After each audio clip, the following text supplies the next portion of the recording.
பேரவை விதி 110 கீழ் அறிக்கை அளிக்க வேண்டும் என்று மாண்புமிகு முதலமைச்சர் அவர்கள் அனுமதி கோரியுள்ளார்கள். அனுமதி அளிக்கப்படுகிறது. மாண்புமிகு முதலமைச்சர் அவர்கள்.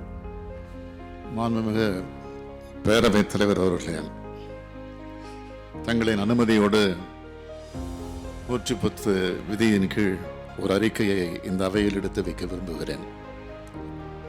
மாண்புமிகு பேரவைத் தலைவர் அவர்களே, தமிழ்நாட்டின் உட்கட்டமைப்பு வசதிகளை தொடர்ந்து மேம்படுத்தி வருகிறோம். நகரம், கிராமம் என்ற வேறுபாடுகள் இல்லாமல் அனைத்து வளர்ச்சிகளையும் வழங்கி வருகிறோம். அனைத்து துறை வளர்ச்சி, அனைத்து மாவட்ட வளர்ச்சி, அனைத்து சமூக வளர்ச்சி என்பதையே நமது திராவிட மாடல் அரசின் இலக்காக கொண்டு செயல்பட்டு வருகிறோம். இதில் சாலை வளர்ச்சி என்பது மிக மிக முக்கியமானது. நகரம், கிராமம் என்ற வேறுபாடு இல்லாமல் சாலை மேம்பாட்டை தமிழ்நாடு அரசு செய்து வருகிறது என்பதை இந்த மாமன்ற உறுப்பினர்கள் அனைவரும் அறிவார்கள். கிராம ஊராட்சி மற்றும் ஊராட்சி ஒன்றிய சாலைகள் கிராமப்புற மக்களின் பொருளாதார வளர்ச்சிக்கு வித்திட்டு வறுமையை ஒழிப்பதில் முக்கிய காரணியாக உள்ளன. தமிழ்நாட்டில் சுமார் 1,38,000 கிலோமீட்டர் நீளமுள்ள கிராம ஊராட்சி மற்றும் ஊராட்சி ஒன்றிய சாலைகள் உள்ளன. ஊரக பகுதியில் உள்ள சாலைகளை மேலும் மேம்படுத்தும் விதமாக ஒரு புதிய அறிவிப்பை இப்பொழுது நான் வெளியிட விரும்புகிறேன். ஊரக சாலைகளில் செயல்படும் முதலீட்டிற்கு ஊரக மக்களின் நலனிற்கும் நேரடி தொடர்பு உள்ளது. சாலைகளின் உட்கட்டமைப்பு மற்றும் போக்குவரத்து சேவைகளின் மேம்பாடு என்பது ஊரக பகுதிகளில் வணிக செயல்திறனை அதிகப்படுத்துகிறது. அதன் மூலம் இடுபொருள் செலவினை குறைத்து வேளாண் உற்பத்தியினை அதிகரித்து ஊரக வளர்ச்சிக்கும் வழிவகுக்கிறது.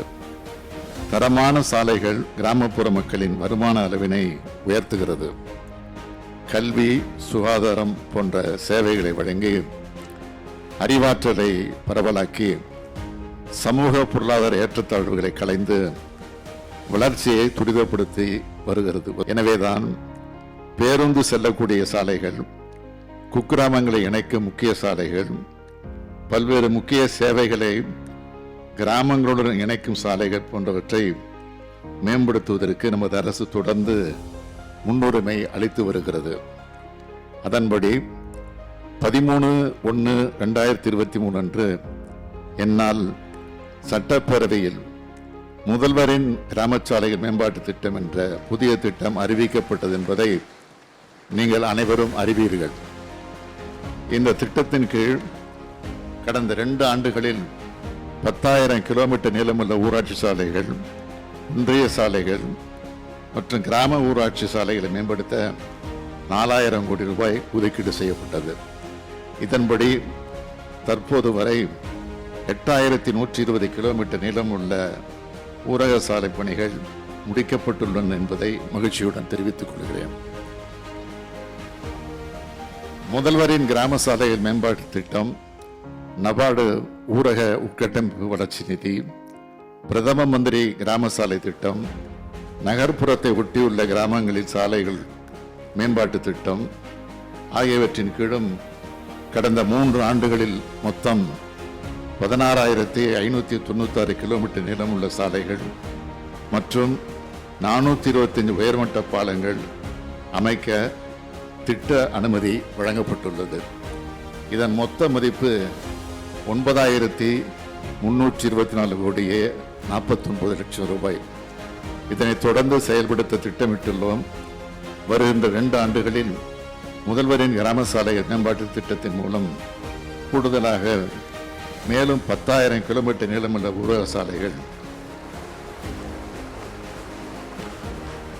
4,000 கோடி ரூபாய் மதிப்பீட்டில் மேம்படுத்தப்படும் என்பதை இம்மன்றத்துக்கு மகிழ்ச்சியோடு தெரிவித்து அமைகிறேன்.